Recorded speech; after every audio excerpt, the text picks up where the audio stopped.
Hey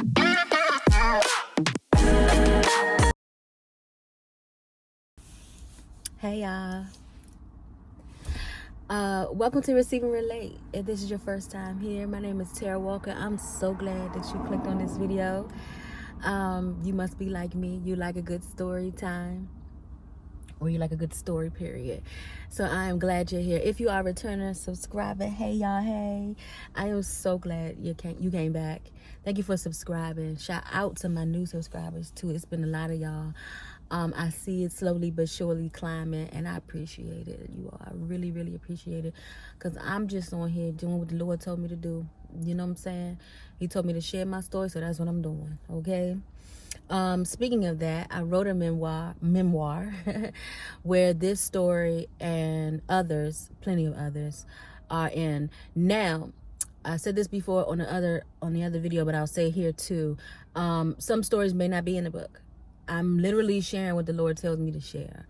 Okay, so you just have to tune in and see. Okay, but if you would like to read the rest, if you just want to go ahead and read them all, you are more than welcome to purchase my book. I have it in ebook and the paperback form. The link is in the description box below. Okay, the ebook is only $9.99, y'all. That's it, just $9.99. I got you. Okay, so as you read, this story is about the child trafficker, Child D.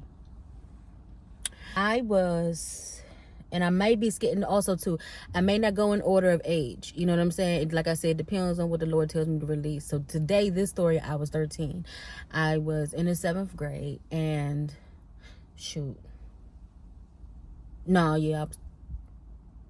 I might have been 12, but I think I was 13. Nonetheless, I was in the 7th grade, and the phone rang. The house phone. Okay, so yeah, this was before cell phones. Okay, so the house phone rang, and the person asked to speak to somebody who wasn't there. Whoever they asked for, it was the wrong number. I told the person, I was like, you have the wrong number, and they said, oh, okay, sorry about that. And I said, no problem, and hung up the phone.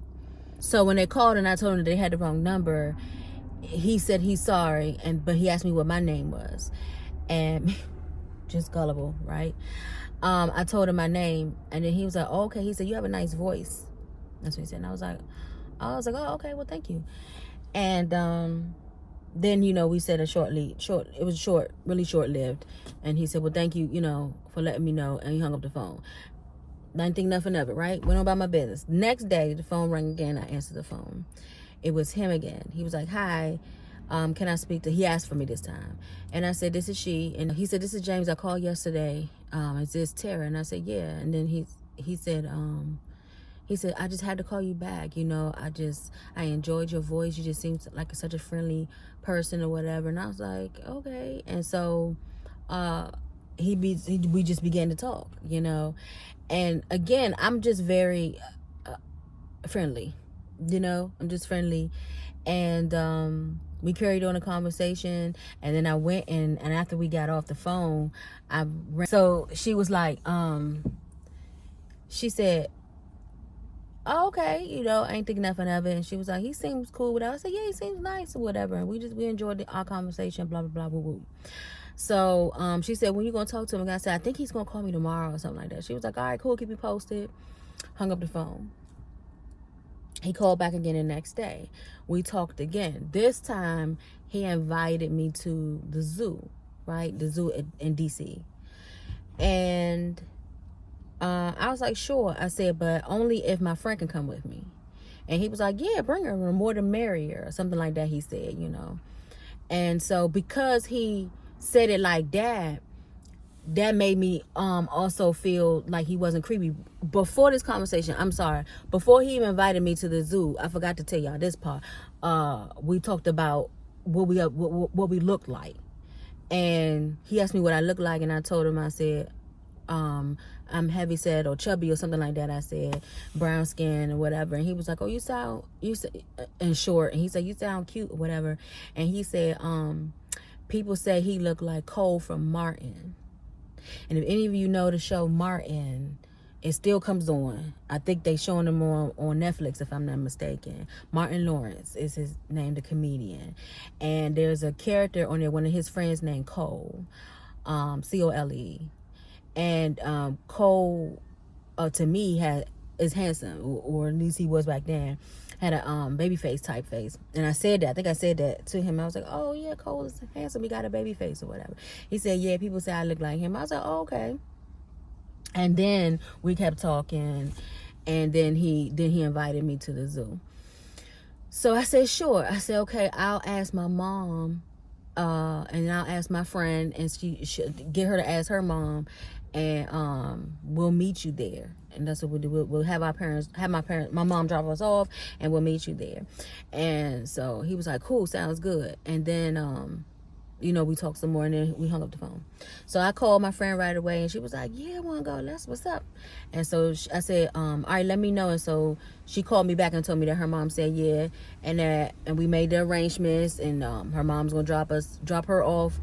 It was going to be a Saturday morning, early in the morning, so we can get down there, and my mother's going to take us to the train station so we could ride the train down. So y'all, so I don't know why I was feeling like, I think it was just nervousness because, I had never seen him before, never met him before. I didn't know who he was. Just all of those type of nerves, period. And then, so I had the butterflies in my stomach, and I was getting dressed and stuff like that. And I actually had a thought too. I was like, I hope he really look like Cole, And so I'm getting dressed, and as I'm getting dressed, and as I'm thinking all of this, the phone rung. And I said, I know this. I'm saying ninja because I don't know how YouTube do, but I ain't used the word ninja then. Okay, I'm using it right now. I was like, I know this ninja not calling already this morning, right? And my mom answered the phone. No. I ran to the phone to answer it, but she picked up the other end. I didn't know it though. I ain't hear her. And mind you, my friend and her mom had gotten there already. That they was, while I was finishing up getting dressed, they arrived, and so they was sitting in the living room. And so I ran to go get the phone all the way in the kitchen from my bedroom, but I didn't know my mom picked up the phone too. So he said, hey. I said, hey. And then he said, y'all ready? Y'all still coming? And then it was like, yeah, we on our way shortly. And he was like, all right, cool, see you then. Yeah, that's when she called me. She called me into her room. And she was like, Tara, come here. And I went into her room, and I was like, yeah, Mom. And because remember, I didn't know she had picked up the phone. And she said, and who is this? Hey, this person sounded like a grown man on the phone. And why is he asking you, is you on your way? And I was like, I was busted, right? I was like,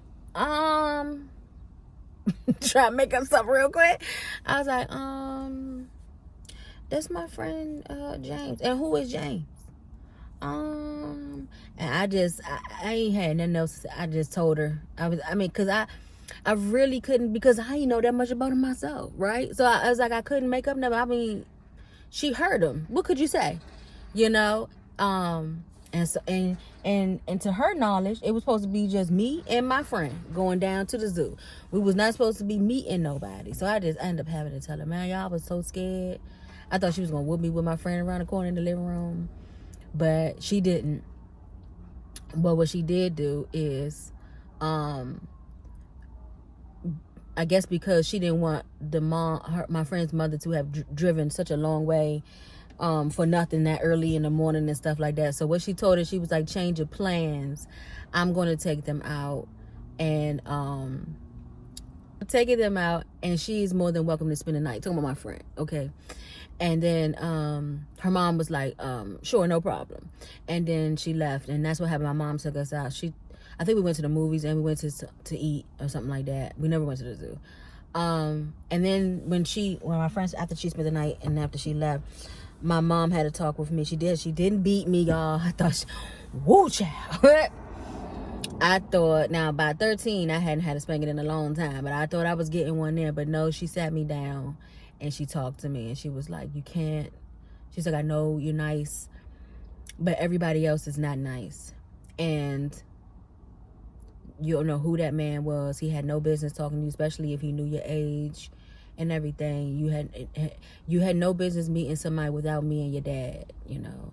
And don't do that no more. You know, she just gave me a nice little talking lecture, whatever. But she had to worry about me doing it again, though, because it just scared me that she found out like that. So now, years later, remember how I said in our video, developing a relationship with the Lord will tell you some things, okay? The Lord brought me back to that and told me that he was a child trafficker. And he was getting ready to he was going to kidnap us. He had some plans to take us. And that's why he called back. And he knew I was young. He knew by even him, and that's how you know he's a predator too. Even him saying he liked my voice, that was somebody who was attracted to little girls, you know. And so there was plans for us. But God, whoo. As much as, you know, I was scared and I was upset that my mother answered the phone or whatever then, because I really wanted to go and just see who this person was, and just, you know, full of lust. And at 13 years old, I ain't gonna lie, I was full of lust. I'm glad God stepped in. God stepped in. So sometimes, you know, God would allow you to experience some things so that you can have a testimony behind it. You know what I'm saying? Like I'm sharing some things with sharing some stories with you with testimony behind it. And then sometimes God will step in. Okay? And I am thankful to the Lord that he stepped in, because that situation, yeah. And then not only would it be me, but I would have brought my friend into it. You see what I'm saying? It was gonna be bad. I don't even want to be imagined, but I know what the Lord said. And he said, yeah, it was going to be bad. We were going to be child trafficked. So that is my story of the child trafficker. Nowadays, it's the internet. It's not a lot of people don't typically have a house phones anymore. Not a lot. So now it's the cell phones and it's the internet. So you have a child, please be checking check them histories and them cookies. Check what they doing. Don't give them so much privacy to the point that they literally talking to grown men. You know, some children like myself have abandonment and had abandonment and rejection issues. So that was another reason why I was also so accepting of people, because I just had this wanting to just be loved and just be, and I'm not saying my parents didn't love me. I know they love me, but there was a different way of them showing it, and especially with my father. I was being abused verbally and mentally and emotionally. So, you know, and it could have been too just any other elderly man that's showing some type of affection. You know, I gravitated to it because I wasn't getting what I needed from my earthly father in a home. So, and I'm not saying that that's your exact story, but it could be what the child is wanting. You know what I mean? And so, like that song says, are you looking for love in all the wrong places? It's so true. We looking for love in all the wrong places. Don't let them be lured on the internet by an elderly gentleman. They should be locked up with the key thrown away. They shouldn't be talking to them, period. But don't give them that much privacy that happens, because it can happen, and it's so much easier to happen this now with the internet and everything like that, and just the phones, you know, period. You could be on some they could be on some app or something, playing some game, and some ad come up, and it's just so easy for I hate Satan. It's so easy for them to be lured. So just be careful and just watch this stuff. You know, be monitor you the parent. You supposed to, okay? And so that's it. I am glad that my mom was the parent and she picked up that phone, because it was early. I want to say it was like 6, maybe 7 something in the morning, because we wanted to get down there early when it opened up, so we can be down there, we beat the crowd type thing. So it was early in the morning, but my mama picked up the phone because she was like, who called my house this early? And I thank God he made sure she picked up that phone. Okay, so that is my story the child trafficker. If you enjoyed this story and you want to hear more, please like, share, and subscribe. There will be more to come. Again, if you would like to read more of the stories, click the link in the bio for the ebook or the paperback. And I hope you enjoy it. I love you. Know that God loves you more. And remember, people receive when they can relate, okay? If you can relate to this story, hit me in the comments. Type relate. Or if you want to share your story, go ahead and share it in the comments. Until next time. See you next time. Bye.